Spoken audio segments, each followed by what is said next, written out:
മാരാണെന്ന് പറയുന്ന യുവത്വമേ, ചിരിച്ചോ മോനെ, ആസ്വദിച്ചോ മോനെ, സുഖിച്ചോ ചെറുപ്പക്കാരാ. സമയം കിട്ടുമ്പോ കാലിൽ കിടക്കുന്ന ചെരുപ്പിലൊന്ന് നോക്കണേ. ആ കാലിൽ കിടക്കുന്ന ചെരുപ്പിന്റെ ബാർ നിന്റെ കാലിന്റെ തൊലിയോട് എത്ര അടുത്ത് കിടക്കുന്നോ, ഇതുപോലെ മരണം നിന്റെ കൂടെയുണ്ടെന്ന് മഹാന്മാര് പറയുകയാ. അതുകൊണ്ട് നിർത്തുകയാണ്. അല്ലാഹുവിനെ ഭയമില്ലാതെ നടക്കുന്നവർ ധിക്കാരികളെ പോലെ, അഹങ്കാരികളെ പോലെ അല്ലാഹു തരുന്ന അനുഗ്രഹങ്ങൾ മുഴുവനും രണ്ട് കൈയും നീട്ടി സ്വീകരിച്ച് നന്ദികേട് കാണിച്ചുകൊണ്ട് ആസ്വദിച്ച് സുഖിച്ച് നടക്കുന്നവര് എങ്ങനെ വേണമെങ്കിലും നടന്നോ. വേണമെങ്കിൽ തലമുറയ്ക്ക് പടച്ചവനെ അഹങ്കാരം വല്ലാതെ ഉമ്മത്തിനെ പിടിപെട്ടിരിക്കുകയാണ്.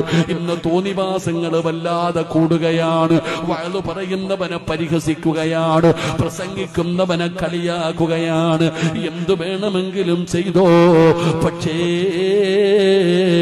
അള്ളാന്റെ വിശുദ്ധമായ കലാമുണ്ടല്ലോ, വിശുദ്ധമായ ഖുർആനുണ്ടല്ലോ, 114 സൂറത്തുകളുള്ള ഖുർആനുണ്ടല്ലോ. ആ ഖുർആനിലെ ഏറ്റവും അവസാനത്തെ ആയത്ത് പറഞ്ഞു തരാ. ഞാൻ നിർത്തുകയാ. എല്ലാരും പറയുന്നത് ജീവിതം ആസ്വദിക്കാനുള്ളതാണെന്നാണ്.